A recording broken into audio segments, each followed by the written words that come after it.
Hello, and welcome to the second lecture for computer system mechanisms for spring 2021. Today what we're going to do is have just an overview or a review of basic electrical concepts. I don't have any intention of reteaching the entire electrical curriculum, so these are all things that you should already be familiar with. I'm just hitting, I don't know if I want to say some of the high points, but I just want to review some things to kind of get your brain back into the nature of electricity and how we can use it in vehicles. You're used to using it probably, for the most part, to operate devices like motors and lights and things. Here we're going to talk a little bit more about, and in the lab I described this too, but a little bit more about how it can be used as a form of information also. So let me bring up the slides here. So here's, Blackboard, and we'll just pick one of these computer assisted mechanisms lectures. And I'll show you under lessons, I've added slides. So right now there'll also be the link for this video that I'm recording. But if you click on slides, that'll open up for you this PowerPoint down here. And in this PowerPoint is where we're going to work, for today. So let me shut my camera off. Okay, and we'll try to go full screen with this here. All right, so week 2, review of basic electrical computer assisted mechanisms. Here's what we're going to kind of go through. What is electricity? Fundamentally, at the very core, what is it? What is current? What is voltage? What is resistance? Those are 3 things that we measure. There are other measurements. There's watts, but we don't really talk too much about that with cars. We're going to talk a little bit about Ohm's law, and I don't want to reteach that, and I don't want to go through a bunch of calculations with Ohm's law. I just want to touch on it again and just kind of remind everybody the relationship between current, voltage, and resistance. Voltage drop is really important when we talk about computer circuits, and it was part of the topic of my lab that you may have already seen that was posted the other day. Then a little bit about circuit characteristics, and I want to describe what I see as the difference between an electrical circuit and an electronic circuit. They both use electricity, but in kind of a different way. So first, what is electricity? You probably know this from high school science class. I don't know what they're teaching in high school anymore, but the very building blocks of the universe are atoms, and they are made up of a lot of different particles, but the 3 main ones that they've known about for a long time: protons, which are positively charged, electrons, which are negatively charged particles, and we've got neutrons, which have no charge whatsoever, neither positive nor negative. So everything you touch, including your own self, is made up of atoms. So you have electrons in you. The computer screen you're looking at has electrons in you. If you are sitting on a chair, that has electrons. Everything is made up of atoms. All atoms have electrons, and protons and neutrons. And the number of those things is what determines what element we're talking about. Is it copper? Is it iron, helium, hydrogen, oxygen? It's all determined by the number of protons and neutrons and electrons. So here is a very basic, I think this is helium, I'm not sure. 2 protons, 2 electrons, 2 neutrons. But the important thing here is for each proton in the nucleus, there is an electron orbiting. So you got proton, you got a matching electron. You got a proton here, you got a matching electron there. Get rid of those. So as long as the number of protons in the nucleus and the number of electrons orbiting around it are equal, this atom is said to have no charge whatsoever. I lost my there we go. So atoms with the same number of protons and electrons are neutral, have no charge. If I have an excess electron or multiple excess electrons, because electrons are negatively charged particles, then we say the atom is negatively charged, or it's a negative ion. We'll talk about in a minute how you wind up with an atom that's missing electrons, but that's a negative ion. If we have, okay, I just said that backwards. So excess electrons are negative. If we're missing an electron, then we say that atom is positively charged. It doesn't have an extra proton. I mean, it sort of does. It has one more proton than it does electron, or several more. But what really is the electron is missing. We call the space where there should be an electron a hole. And sometimes in our discussions, we talk about these as if they are actual things, but they're not. Let me just turn the camera back on a minute here.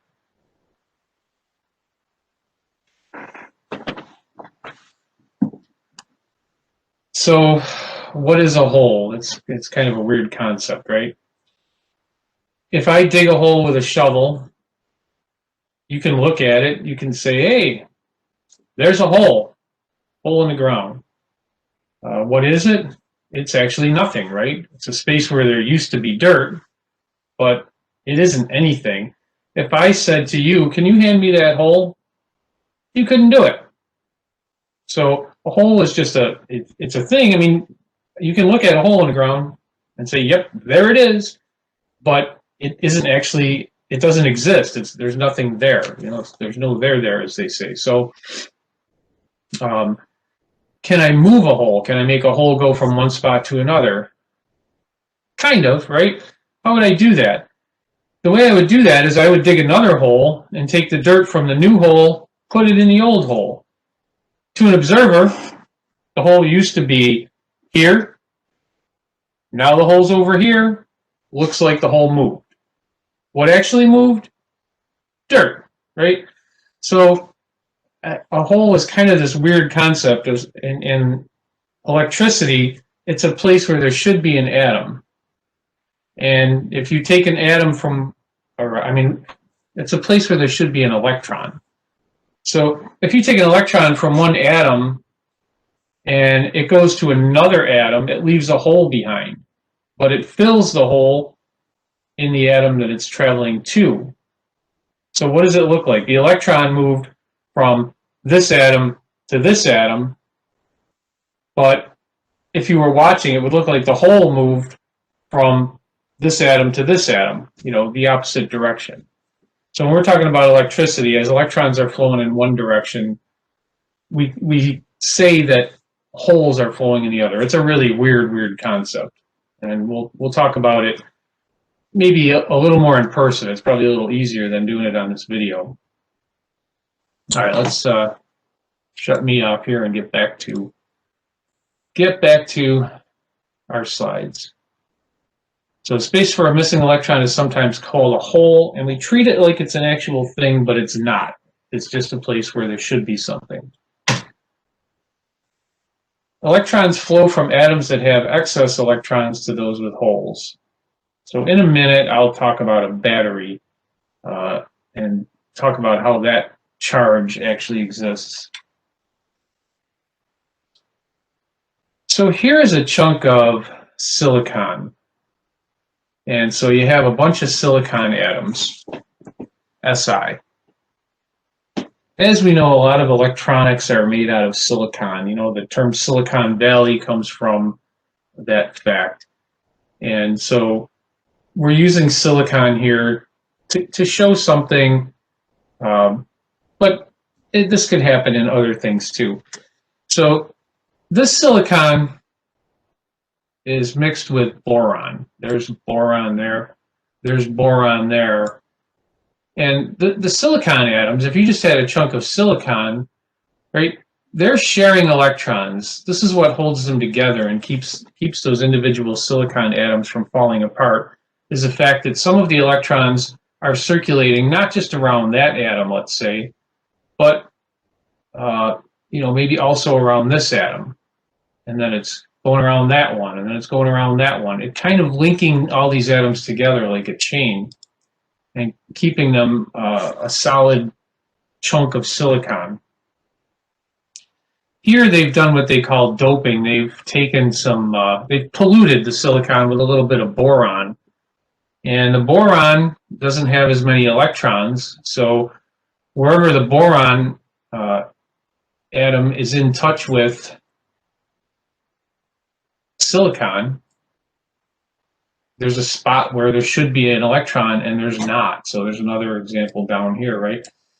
And so this is there are missing electrons here. So this chunk of silicon has been polluted or doped to be what they call p-type silicon. I just think of P for positive, right? As you might guess, the opposite of that is n-type silicon, which has a negative charge. In fact, let's get to that. Here's a negative ion. In this case, we have the same silicon, but we have doped it with phosphorus. There's another one over here. And again, silicon all by itself, they share electrons really nice. There's none left over. There's enough to go around. But when we mix it with phosphorus, it's kind of like a musical chairs, right? There's no place for this electron to go. All of these orbits are full. There's no holes for this electron to fall into. So these are called free electrons. And they make this hunk of silicon n-type or negatively charged because they have excess electrons. So what do you think happens if I put a chunk of n-type silicon, right, with free electrons, take that and put it next to a chunk of p-type silicon where there are holes? If you guess that those excess electrons would fill these holes, you're right. And what would happen then is there would be a chemical change and everything would be silicon. So this is chemical energy. This is the exact same way a battery works. It's a little bit weird to think of, but when you can have an imbalance of electrical charges, that means that your battery is charged. When those electrical charges are balanced, that means the battery's dead. Before we talk about current here, let me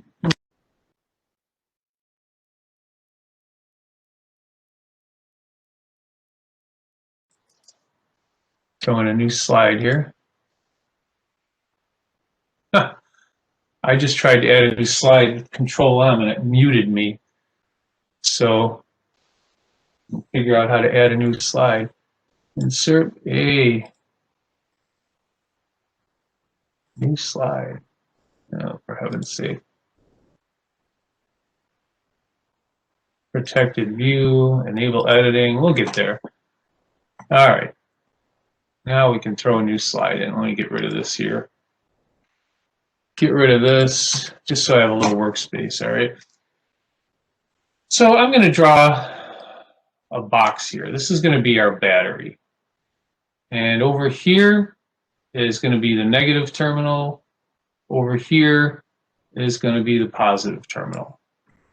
So let's see, do we have a plus here that I can put?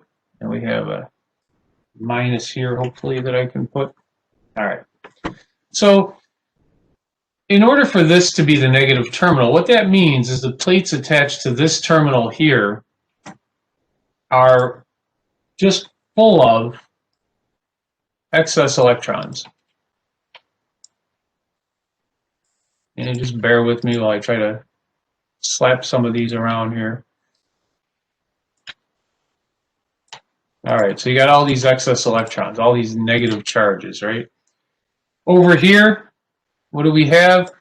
They're not actually things, right? We talked about this a minute ago. These are not extra protons. These are, what are they? They're holes. They're places where there's supposed to be an electron. Right? So as long as this is the case, this battery is charged. And the more of an imbalance there is from the positive to the negative terminal, the higher the level of charge is. So when I charge a battery, what I'm doing is I'm pulling electrons off this positive terminal, leaving holes behind, and I'm depositing them on the negative terminal. So now I have all kinds of excess electrons attached to the negative terminal. That imbalance is an electrical charge. We call it voltage, actually. So now what happens when we connect a circuit between them, right? So here's a light bulb, right? I'll draw that light bulb. I connect that circuit. What happens is these electrons here are going to flow through that light bulb into the holes on the positive terminal. And when all those holes are full, or when we run out of excess electrons, there's going to be no more flow. The light bulb is going to go out, and the battery is going to be considered dead. If I hook up a battery charger, then I can, again, create that imbalance by pulling electrons out of the positive terminal over here and leaving holes behind, which I have drawn as little plus signs. So that's the very, very nature of electricity and electrical charge and voltage. If we can create an imbalance in electrical charges from one place to another, we have voltage.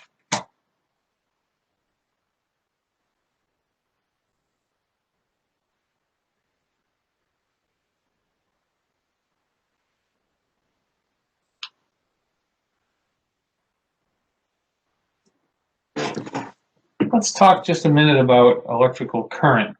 And it's not really that important to this class, honestly.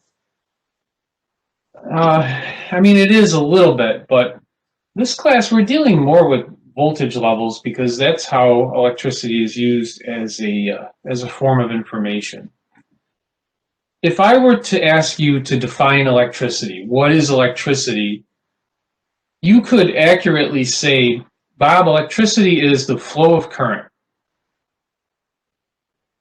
or the flow of electrons.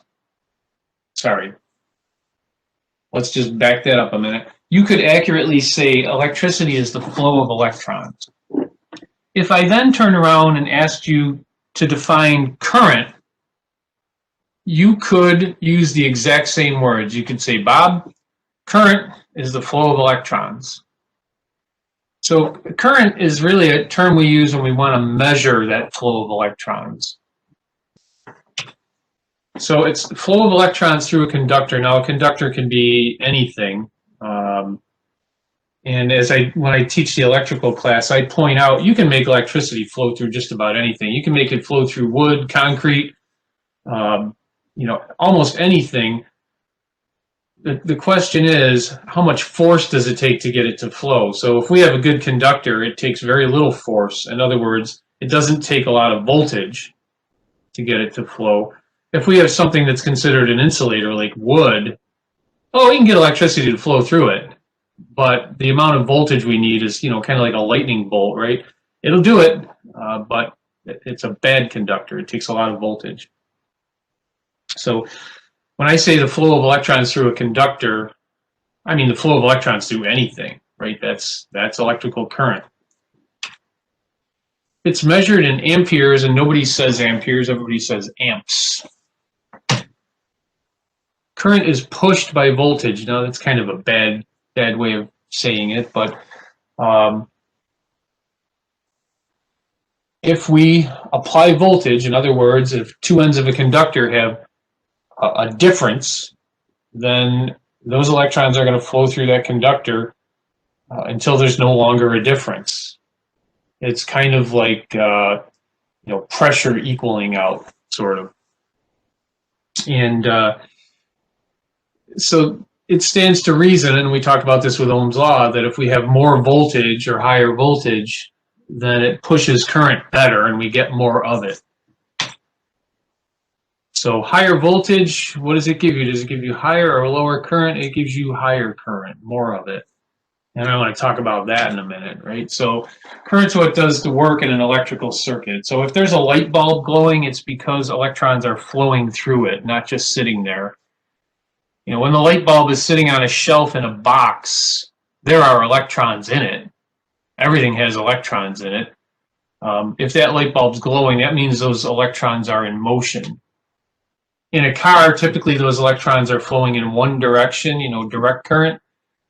In your house, they're probably flowing back and forth. Doesn't matter that they never actually get anywhere. The fact is they're in motion. That's what does the work. Electronic controls don't do work, right? So a little microchip, they don't generate light, heat, motion as a rule. So the current in an electronic circuit is trivial. Probably milliamps or microamps, so a thousandth or a millionth of an amp. So let me just talk about again what current is. See if we can add a slide here again just to give me something to scribble on. Just a blank slide here, right? So 1 amp is 6.24 times 10 to the 18th. I don't know how to do that. 10 to the 18th, right? So what that would be is 6.24, hang on, 624, and then we have to move that decimal point 18 places. So that means we're going to put 16 zeros on here. 1, 2, 3, 4, 5, 6, 7, 8, 9, 10, 11, 12, 13, 14, 15, 16. I have no idea what number that is, but I know it's big, right? It is that many electrons per second. That is 1 amp, right? 1 amp. 6.24 times 10 to the 18th, or 624 with 16 zeros after it. That many electrons per second is 1 amp. So the idea that I want you to understand, it's not how fast the electrons are moving. Electrons, they move at the speed of light. Doesn't matter if we have 1 amp or 100 amps, those electrons are moving the same speed. This is a measurement of how much. So I want you to imagine you're standing on the side of the thruway and it's midnight, and I've given you the assignment of counting how many cars per minute pass by. And so, you know, you count and it's midnight, so there's like 10 cars per minute pass by. That's a very low traffic flow. If I send you up there at 4 o'clock in the afternoon, you might find 200 or 300 cars per minute pass by. That's kind of a high traffic flow. In both cases, the cars are traveling, you know, 60 or 70 miles per hour. It's not a matter of how fast they're going. It's a matter of how much. So when we talk about current and we talk about amps, we're measuring how much current, really, how many electrons each second are going by a particular point in a circuit. And if we go back to the highway analogy, it stands to reason that if you have more lanes on that highway, you can get more traffic through it.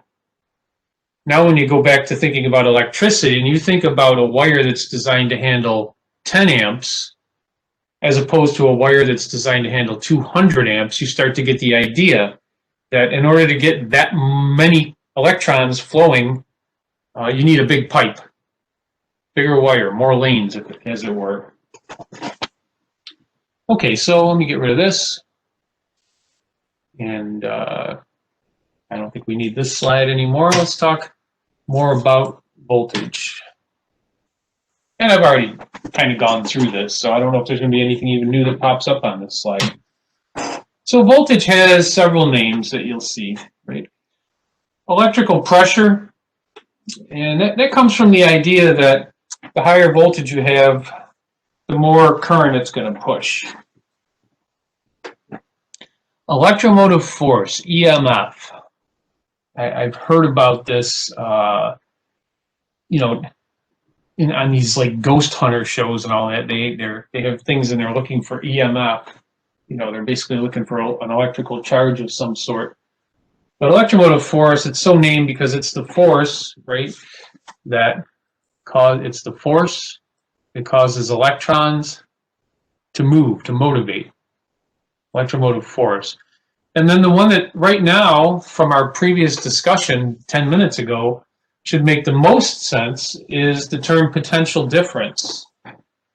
Because I told you, the more different we make those battery terminals, as far as, you know, having more and more electrons leaving more and more holes, the more different we make them, the higher our voltage is going to be measured.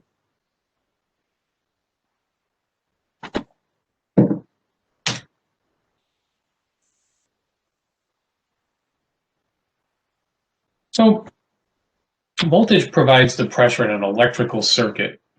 We'll see in a little while that in an electronic circuit, it's still true, we don't change the nature of electricity, but we don't use it for the pressure. We don't use it for the current flow, to create current flow.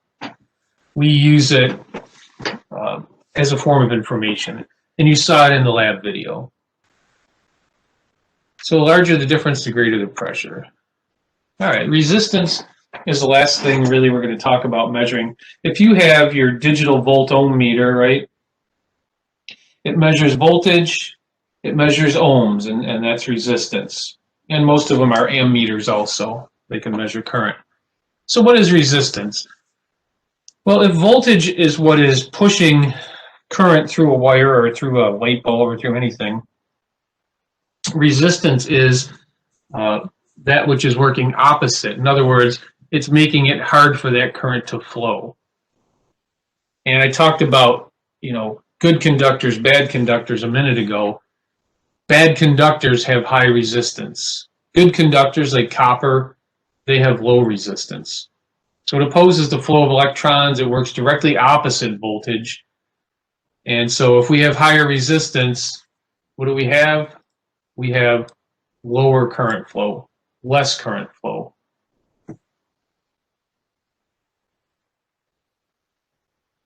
When current flows through a resistance, voltage is dropped. Okay, voltage drop is something we talked about in the lab and something we saw in the lab. So it means that you know, the difference from one point to another becomes less as we go through resistances. And that resistance can be a resistor like we saw. I had those two resistors in the lab video. Or it can be any other load. It can be a light bulb, it can be a motor, it can be you know, a heating element. In an electronic control circuit, resistance is major. So what I'm telling you is current flow isn't really very much of a factor in electronic circuits. It's milliamps or microamps. Resistance is going to be big numbers like kiloohms or megohms. And you saw that in the lab too. So we had hooked up a circuit, we applied voltage to it. It had really high resistance, if you remember. It had megohms or it had kiloohms, k-ohms. And they're just the current flow we didn't care about. We only cared about voltage and voltage drop. So relationships. If resistance in a circuit goes up, the current flow will go down. If the resistance in a circuit goes down, the current flow will go up. And if the voltage in a circuit goes up, current flow will go up. If the voltage in a circuit goes down, the current flow will go down. You know, pause it here and read those again if you want. But this is the concept of Ohm's law. So Ohm's law, obviously resistance, ohms, those are named after the guy. But Ohm's law, a guy by the name of Ohm, literally, came up with this concept that there's a fixed relationship between current and voltage and resistance. That if you change voltage or resistance, you change current flow. You can't directly change current flow. If you want more current, you either have to increase the voltage or decrease the resistance. Take your pick, doesn't matter. To get less current flow, you either go with less voltage or higher resistance. That's how you control current. So here's Ohm's law, basically. States that current's affected by voltage and resistance. Higher voltage results in higher current flow, higher resistance results in lower current flow. The only way to change current flow is by changing either the voltage or the resistance, or of course both. And then, so here's the formula. If you know any two, you can come up with the third in a circuit. So if you don't know what the voltage is, but you know the current and resistance, you can figure out the volts. Same with the resistance or the amps. If you know two of them, you can get the third. So voltage drop. Now this was the very point, I think, of the lab video, was to talk about voltage drop. And it can be measured either, you can put your black meter lead on ground and then move that red lead around. As you go through the circuit, you'll see at the beginning of the circuit, you'll have source voltage. At the end of the circuit, you'll have no voltage, between that point and ground. And in the middle of the circuit, you might have some of the voltage. And that's what we showed with sliding the paper clip. That's what we showed with the light bulbs. That's what we showed with the two resistors that were together in series. And another thing, and I did do this with the meter in the lab, is you can measure it directly. In other words, if you want to know what the voltage drop in any section of a circuit is, you can just measure that section of the circuit, and it'll tell you.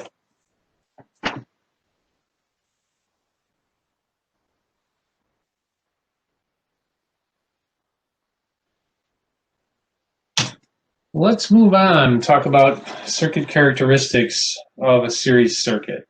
And I'm going to tell you, there's series circuits, there are parallel circuits, and there are series parallel circuits. If we were doing electrical class, I'd be talking about all of them. For this class, I don't really care about parallel circuits so much, or series parallel circuits. It's not that it's completely unrelated, it's just that it's something that you should know from electrical class, and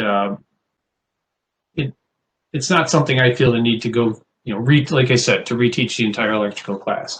But I do want to make sure we understand series really well, because some sensors use series as a way of, providing information. That's exactly what we saw with the potentiometer.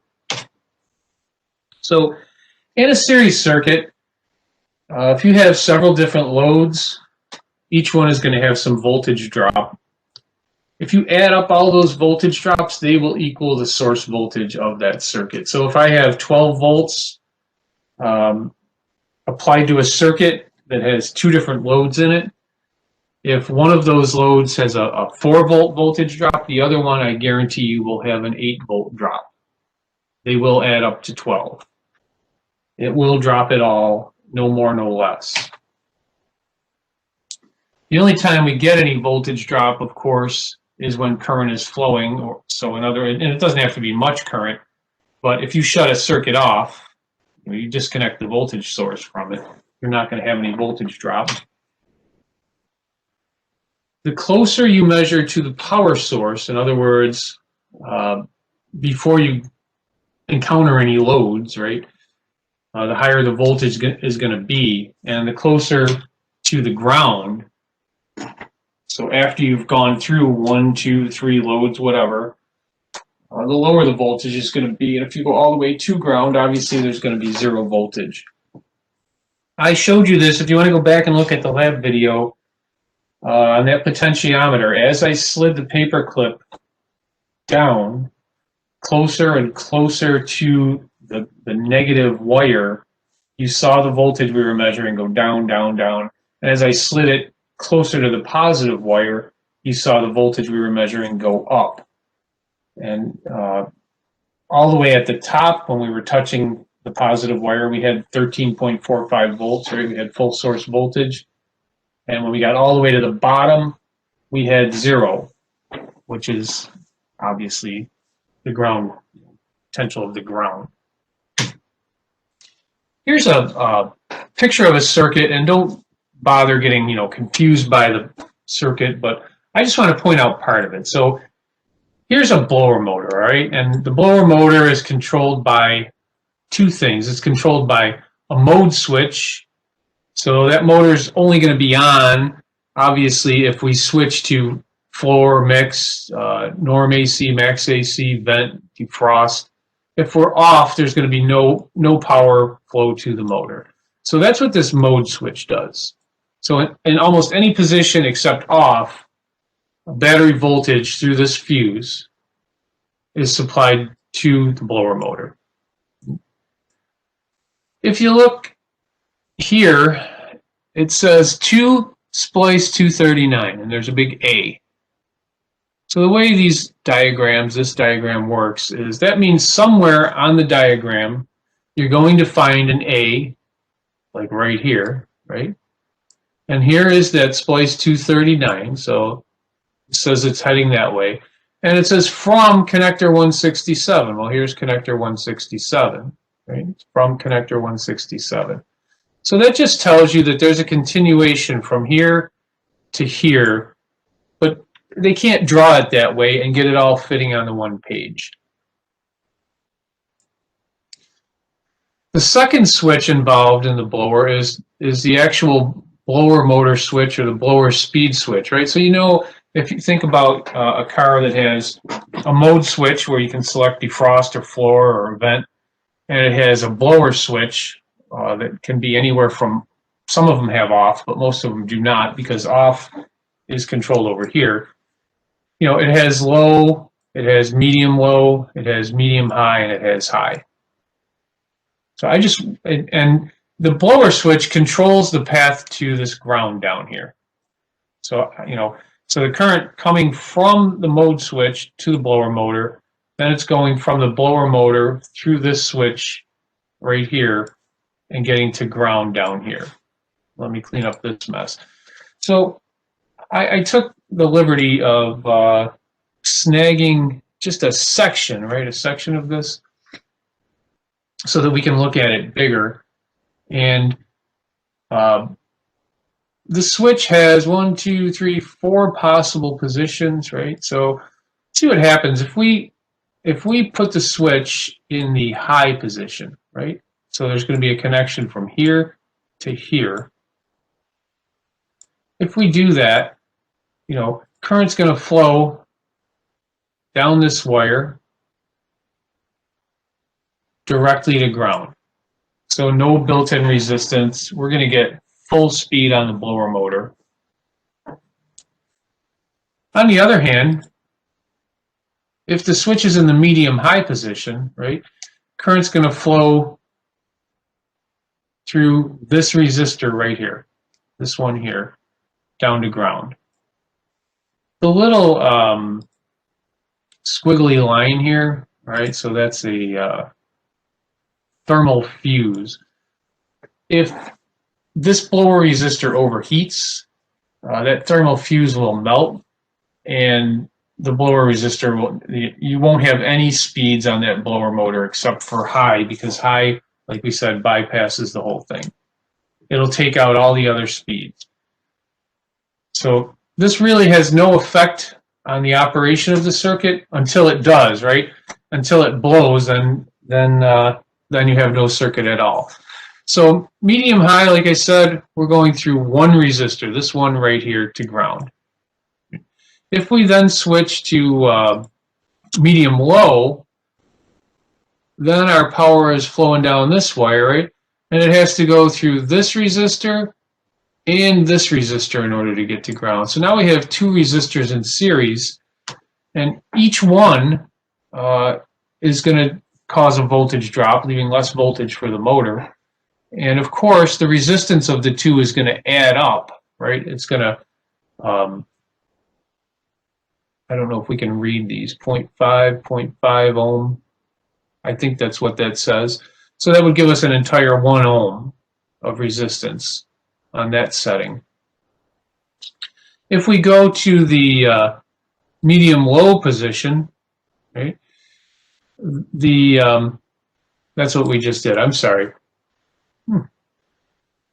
If we go to the low position, notice there is no contact. There's no wire here, right? So there's nowhere for the electricity to go except for here. This is the path of least resistance at this point.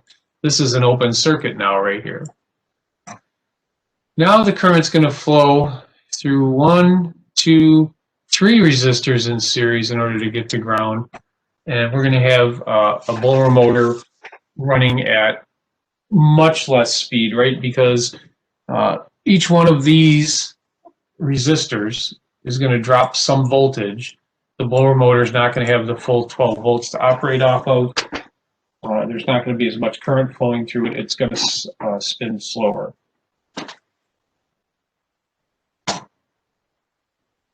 I think we can probably demonstrate this in the shop if we have to.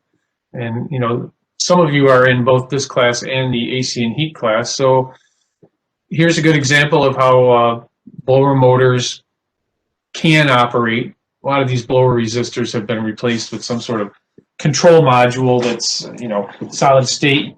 It's not quite this simple, but a lot of them are still out there like this.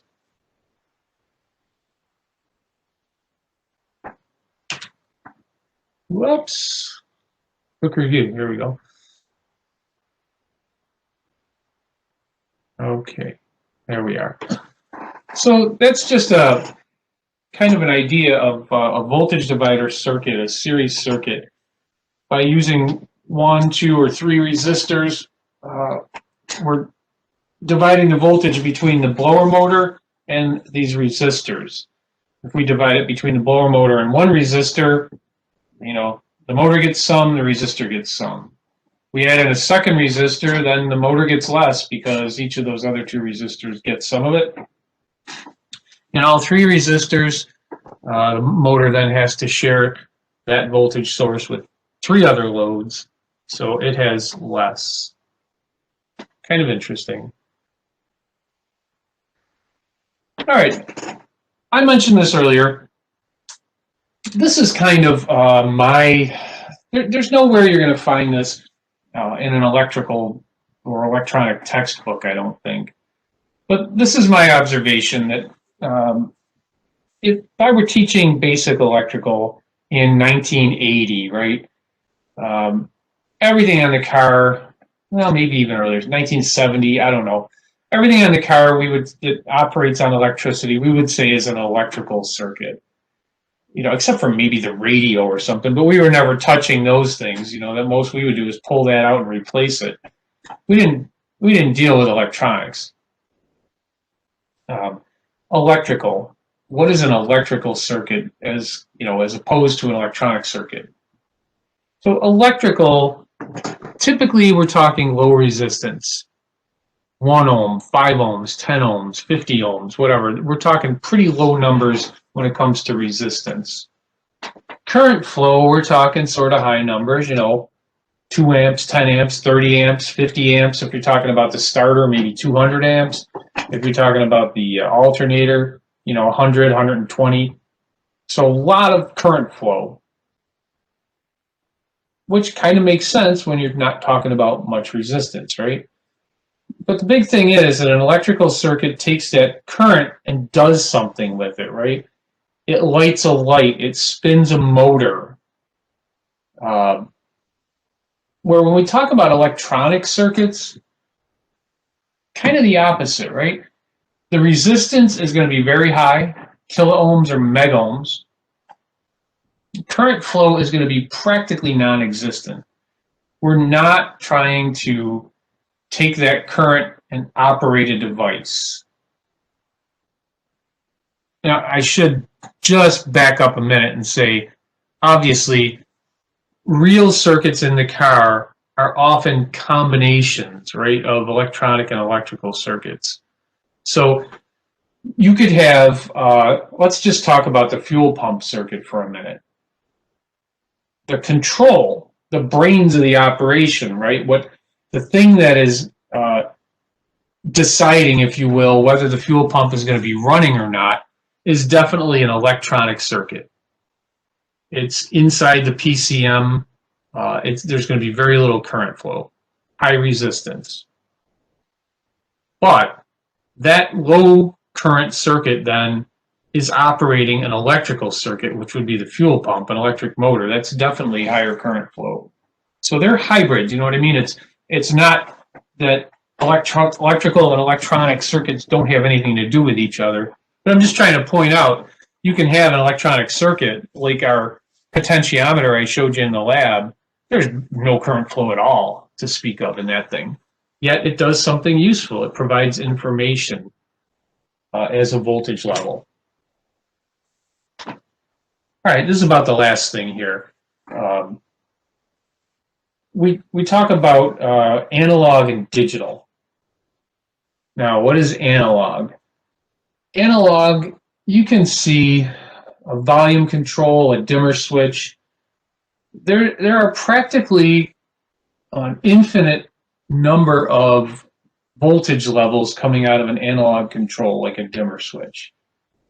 The light can be any, almost an infinite number of brightnesses as you turn that dimmer switch. So you could draw that as a line, that kind of went up or down on an angle, the voltage level. Right? Where digital, if you were to draw that as a line, right? I get up here. There we go. It would be, here we are at 0, bam, we're at 1, or higher voltage. We're cruising along at this voltage level, bam, we're down. So there is no in between. It doesn't gradually slope up and gradually slope down. It just goes up or down. And the device that you're most familiar with would just be a light switch, right? You flip a light switch on, the light's on. It's not half on or 20% on. It's just on. And you flip the switch off, the light is just off. There's only yes or no, 1 or 0, high or low, whatever you want to call it. This digital voltage can be used as a form of information too. And in fact, inside the computer, everything is converted to digital for the computer to deal with it. But the best way to think of this is when two computers are talking to each other. They are talking to each other with electricity over wires. And how do they identify something like a letter or a number or a question mark? And the way they do that is by patterns of digital ones and digital zeros, right? So in the old days, a lot of people knew Morse code. So here's the international Morse code. And every letter and number is represented by some sort of a pattern. And so in the old days, they could communicate by telegraph by just sending beeps, dots and dashes down a wire, right? You have a key, and if you hold the key down for a very short period of time, it's a dot. If you hold the key down a little bit longer, it's a dash. They could also do it with flashlights. You could flash a dot or a dash. A short flash was a dot, a longer flash was a dash. And then the individual letters were determined by the patterns of dots and dashes. So for example, an L was a dot followed by a dash and then 2 more dots. So computers don't use Morse code, but it ain't much different. And we're going Morse code, I don't know how old it is, but back to probably World War I or before. So easily over 100 years old, let's say Morse code is. Someone can look that up if they want. I just have no idea. Been around as long as I'm not 100 years old, by the way, but it's been around forever. Computers don't use it, but the way computers talk is so close to this. It's almost funny that in all these years, we haven't really reinvented the wheel, as you will. What computers do is they just have a little bit longer, like here, an A is only 1 dot, 1 dash, right? A B is, 4 things, and so is a C. A 0 is, what's that, 5 dashes. In computers, when computers talk to each other, they're typically every character, every letter, number, question mark, exclamation point, at sign, whatever it is that one computer wants to send to another is typically represented by, 8 electrical pulses, or 8 electrical, yeah, we'll just say pulses, right? And the pattern of those is what determines whether it's an uppercase or a lowercase letter or a number or some sort of punctuation mark. And they can actually send those things to each other just as a series of ones and zeros. And those ones and zeros are identified by voltage levels and duration, how long the voltage is on and how long it's off. Kind of interesting. We'll talk about that more, I guess, in future labs. So in summary, right, in a computerized control circuit, there's a combination of electrical devices and electronic devices. Electronic controls use voltage levels to relay information, and combinations of 1 and 0 can equal more complex information. We'll talk more about that later.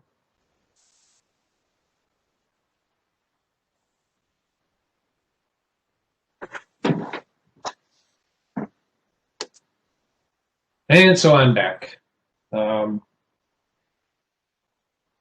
I used to teach the Forward Asset program, so somebody got me that. It's a toolbox, actually. I use it as a decoration, I guess. Somebody told me that AC spark plug bottle back there, it could be worth something. I don't know. But anyhow, I'm not going to specifically give you a test on this video. The first test I give you will be weeks from now, right? Now I'll tell you about it, of course.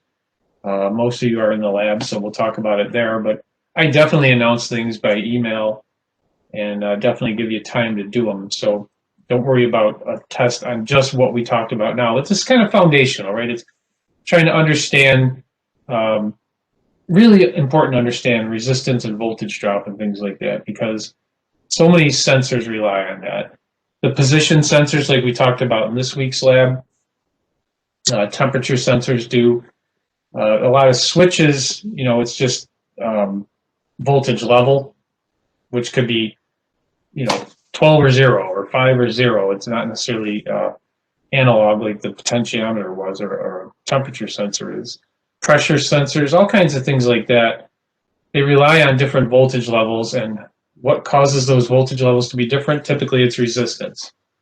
So hopefully this kind of got your head back into electricity a little bit. Hopefully it didn't, further confuse you if you already were. But definitely ask me questions. And I think I promised in my email, my first email, that I'd tell you why this is so late coming out. But just as I was getting ready to work on this, my daughter went into labor. So we had to go watch her youngest. And so that was an overnight thing. And she's still in labor as I'm doing this video right now. Probably by the time you watch it, she won't be. But that just blew up everything as far as my schedule. She's not due for a couple weeks, so I thought I would have plenty of time to get this video done, and I didn't. So my apologies for that. I'm glad I finally got it done. Now I have to go do, there's a few of you that are in my air conditioning lab. I have to go work on that and get that out for you. So we'll see you next week in lab and in real life. But of course, as you know, the lectures will be online. So see you in lab. Have a good weekend, and I'll be back on here sometime next week.